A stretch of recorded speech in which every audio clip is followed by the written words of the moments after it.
Welcome to the Fermented Homestead. If you're new here, my name is Anna, and on this channel, I like to share my journey of learning how to turn our home into a homestead. Today, I'm going to show you the process that I like to use to make beef bone broth. Pretty simple, and I'll show you all the different steps that are involved, so come along and I'll show you what I'm doing. The first part of making the bone broth is going to be roasting off the soup bones.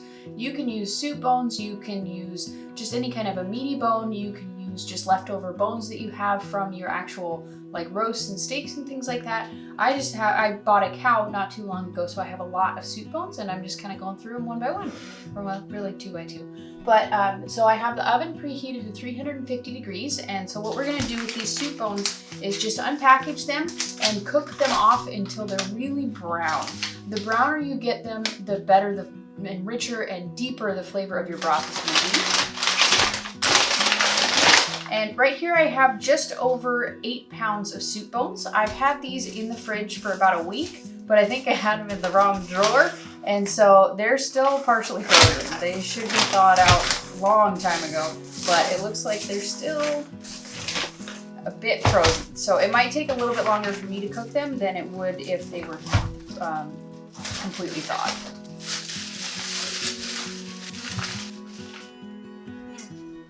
So since these are frozen, which is not ideal, well, they're just partially frozen. You can see they're not frozen solid. So I'm going to try and get these apart as best as I can.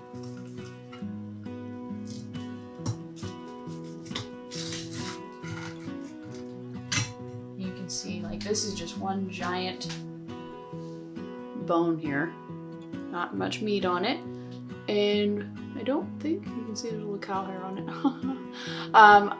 We'll find out if this is, I don't know what that is. It might be marrow and it might not be. I've had it go both ways.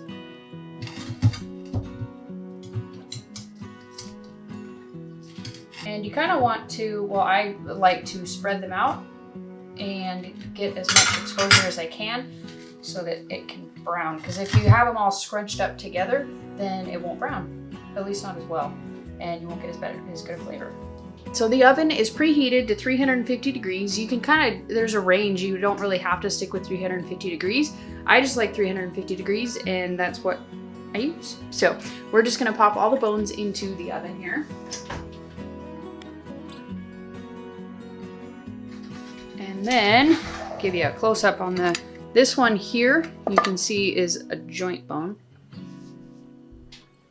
Right here. That one is a joint bone, cut in half, so that one should yield quite a lot of gelatin. So I'm really looking forward to that. And then this big chunk here is 3 different ones. So we're just gonna let this cook for a little while longer. I'm gonna check on it in maybe like 10 minutes and just try and get them apart once they've actually warmed up a little bit. You're just gonna cook it until it's as brown as you like. The browner, the better for the most part. I can go a little bit too far, but the more brown it is, the richer, deeper flavor and more delicious it's gonna be. With my bone broth that I like to make with the beef broth, I don't generally consume it just drinking it, so I usually add it to like soups and stews and rice and stir fries and just anything that you want to have an added flavor to it. So I don't generally add any kind of spices or anything to it. It's just very simple, very plain, and that's how I like it. You can totally add whatever kind of spices you like. I just prefer to add them in the actual cooking process of whatever sort of dish that I'm actually making. With chicken broth, I add a lot of different spices and things like that because I just drink it out of a mug and I think it's delicious. So I like to spice that one, but not really the beef broth. So with that one, we're just gonna let the browning be the flavoring. If it overcooks a little bit, it's not a big deal, just be more flavor, but you definitely don't want to undercook them in my experience. I have tried cooking beef bone broth. The first time I tried making it, I didn't have any clue what I was doing, but I'd made chicken broth a lot. And so I just did the same thing. I just cooked it in the pot and it was horrible. It was so revolting, I threw it away. And so ever since then, I looked up how to make it, and I've just always cooked off the bones or the soup bones. So we're just gonna cook them off until they're a nice, deep, pretty dark, but not burnt brown. So, you know, just like, I guess you could probably equate it to if you're searing off a steak in like a cast iron pan, probably about that level of brownness to it. And I'll bring you back when we get there. All right, so you can see, maybe, they're nice and charred. Can you see that? Yeah, okay. So we're just gonna go through and flip all these over.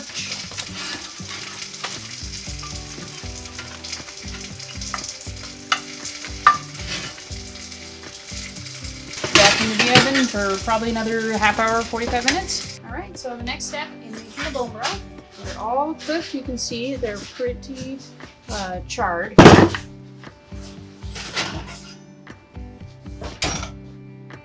You see? So now all we're gonna do is just put it in a pot.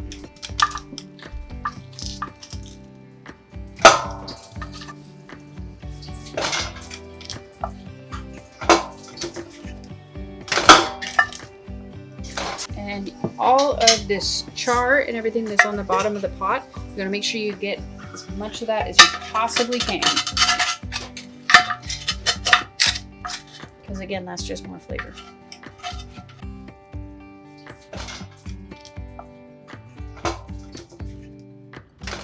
And most of the liquid that's in there is just like melted marrow and fat.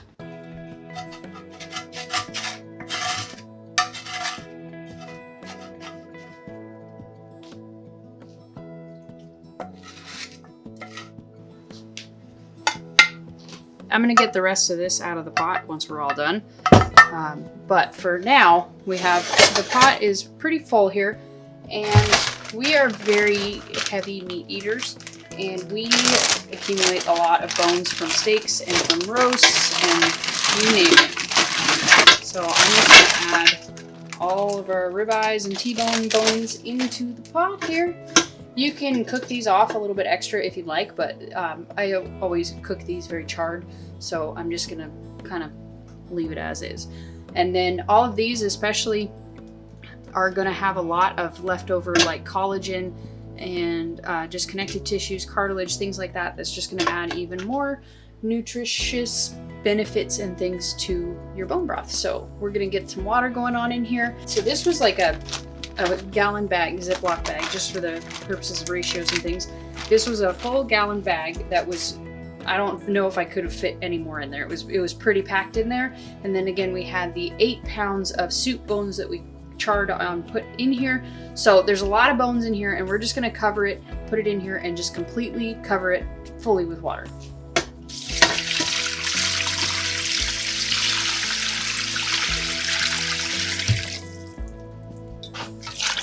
Okay, there we go. I think this is a 6-quart pot. So I did probably almost exactly 6 quarts in here. I'm gonna cover this up with a lid, and I've got it on just above medium. And so it's probably gonna take, if I had to guess, I'd say about an hour, and this will warm up and I'll bring you back for the next step. Okay, so this has been cooking for quite a while now. And so the next step we're gonna do, you can see all of this kind of white foam that's come up to the top. All we're gonna do is just try and skim that off.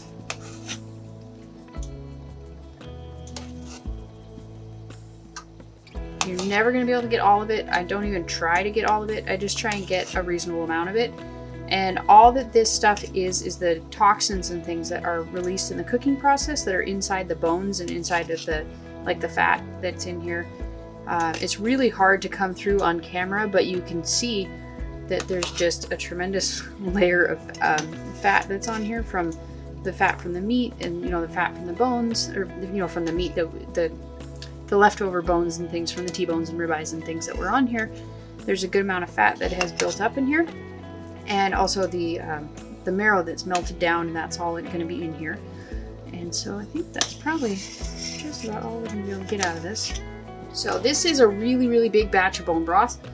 As far as most recipes that you'll find. And so you want to add salt to it. My normal size batch, I usually add a quarter of a cup, but this time I'm going to add like a heaping third of a cup because it is such a large batch. And And then the same thing with raw apple cider vinegar. You don't have to use raw, but that's just what I have. So that's what I'm going to use because it's all going to get cooked. But I just prefer this. So we're going to add kind of the equivalent of about a heaping third cup in there.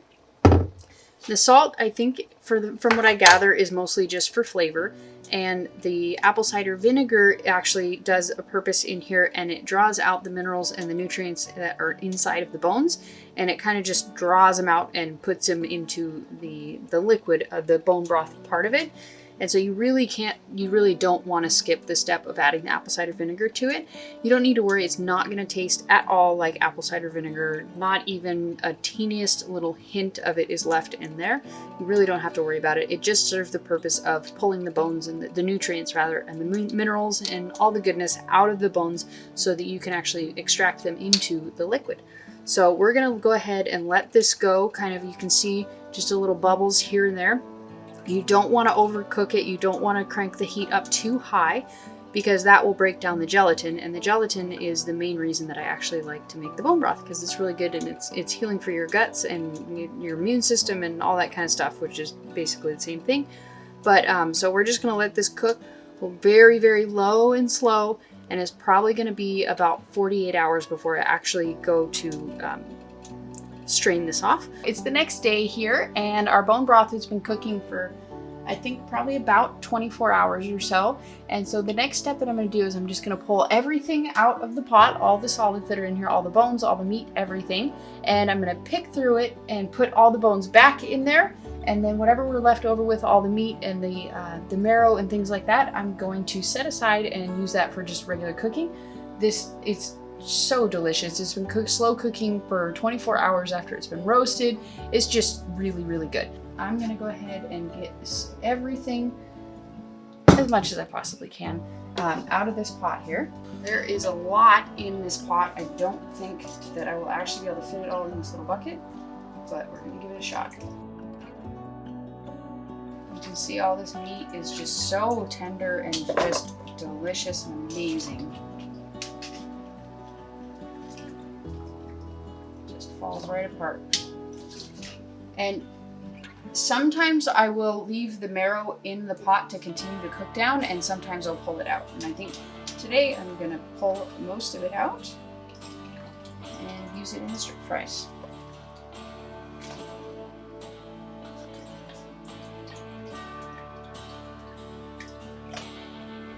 Okay, so I think I got about all out of the pot that I'm gonna be able to get. And so next we're just going to sort through all of this, separate the meat and the marrow from the bones, and throw the bones all back in the pot to continue cooking for another day. I'll pick apart a good one that I can show you, one that's been broken down so far. And all of these little connective things, these ones are inside of the ribeyes, but these are really great. They have lots of gelatin in them, or collagen, whatever you want to call it.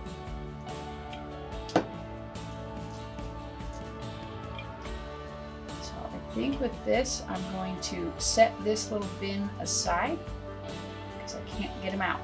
So there's little bits of bones you can see that are kind of in here. So I'm going to set this aside, let it cool just a bit, enough to be able to touch it safely, and then sift through it by hand. The bones themselves aren't terribly hot. It's the meat that's really hot, the meat and the fat.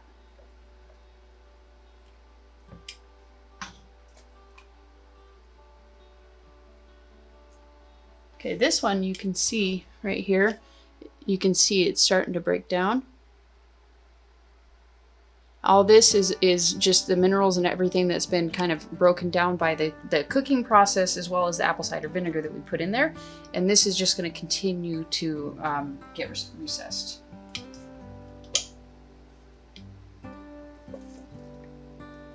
It just completely falls apart. It's so tasty.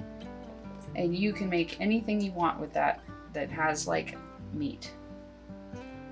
You can do stir fries with it. You can add it to casseroles. You could even add it to just like scrambled eggs in the morning. I do that sometimes.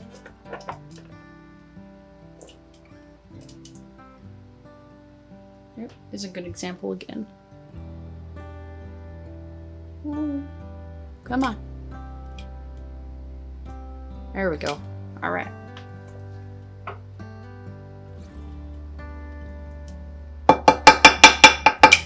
Woo! Getting the marrow out of there.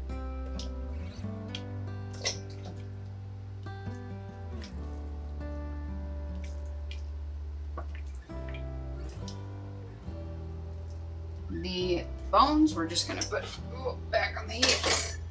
So if you want to, you can take this one more step, and what you can do, or what I have done in the past quite often, is I'll just dump enough in a pan, or in like a, you can use pot, you can use a glass dish, you can use, you know, this plastic dish, whatever you like, and then just to make sure that you're getting all of the bones and things out of it, I just kind of stir it around and listen for any kind of sound from bones in there, and it works pretty well when I actually remember to do it.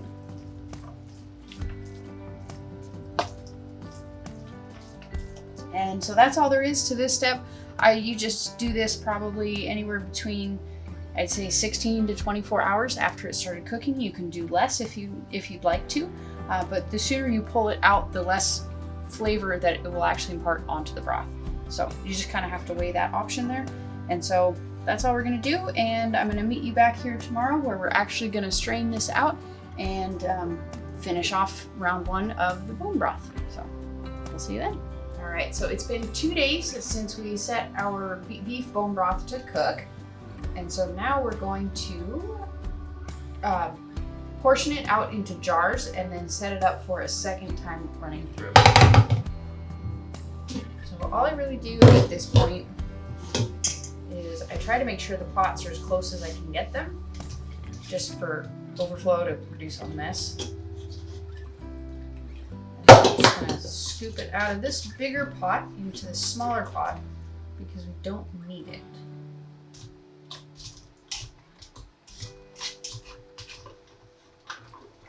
So I'm gonna set it up again with about a quarter of a cup of apple cider vinegar, a quarter of a cup of salt, and just a little bit of spices. I tend to go more towards like oregano and thyme and, you know, some things like that. So I'll show you what I'm gonna do with this pot, and then we'll go on to actually portioning this one out.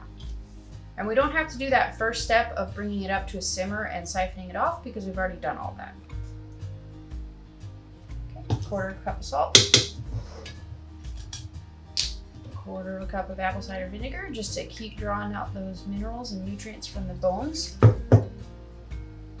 And this first batch that we made has a much higher chance of actually getting to a gel stage, and this stage is kind of hit or miss. The second run around, I've had it go both ways. I've had it just be kind of liquid, I've had it be a little bit thicker, and I've also had it gel.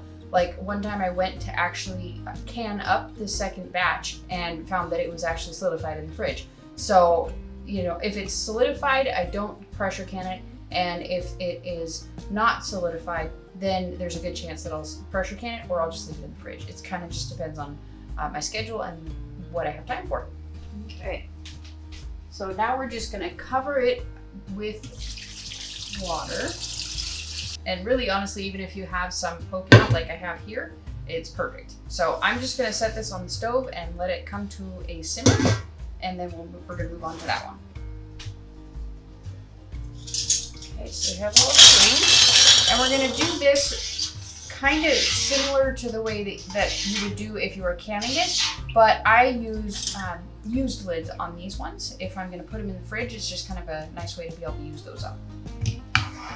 And then I just take the canning jars and a canning funnel and just a mesh strainer. And when I'm actually grabbing it out of the pot, each time I try and stir it up a little bit just to make sure that the fat gets evenly distributed throughout the jars. Sometimes it works, sometimes it doesn't.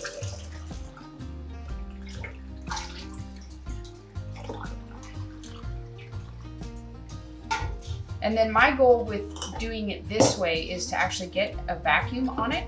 So I like to make sure that I'm doing this really hot and putting the lid on kind of one at a time. And then I just repeat until I'm done.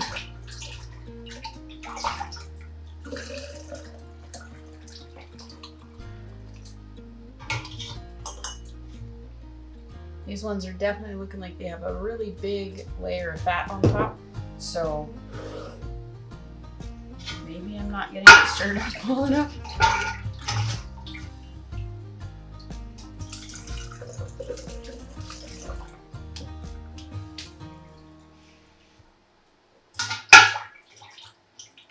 And there's always going to be, at least for me, there's always a couple little bones that are stuck in the bottom, and I just take those out and put them back in the pot. When I'm filtering out my bone broth, any kind of bone broth, all I really do is typically run it through just a mesh strainer. It's kind of a tight weave mesh strainer, and but that's all I really do with it. I just like to filter out any of the leftover particles or meat, beef bone particles that could be in there, and then the spices and herbs and things like that. But I like to make sure that any of the like the mineral flakes and things like that can actually get through. If there will be settlement on the bottom, there always is, but if you don't want to have any of that settlement at the bottom, you can always filter it through like a muslin cloth or like a paper towel or a coffee filter or anything like that, and it'll come out really, really clean. That's just not the way that I like to do it, so I don't. And so we ended up getting 14 1/4 pints of our bone broth. And I'm going to show you the importance of making sure that you filter it out. You can see here, there's the fat line on that one. Or not filtering it out, but just making sure you stir in the fat. It's really difficult to do. They're all different levels of fat. This one has maybe only not even a centimeter, probably like 1/4 inch.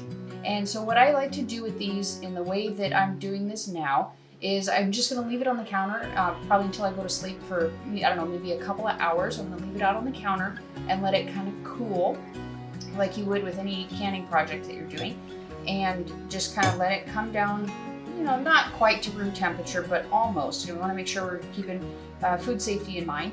And so probably after a couple of hours, I'm going to put it in the fridge. And so I'm just going to leave these be, and we'll see when I know if it gelled up or not. So it's been a while since we actually made the bone broth. I realized that I completely forgot to actually show you what it turned out to be. So we are gonna go ahead and pop this thing open. Here, the little vacuum is on there. And you can see that there is a nice solid layer of fat on top here. And you can see that. And I mean, it's been a while since I've used this, so I know that this actually gelled. But, so we gotta get the fat down in there. And you can see, I mean, it's just jelly.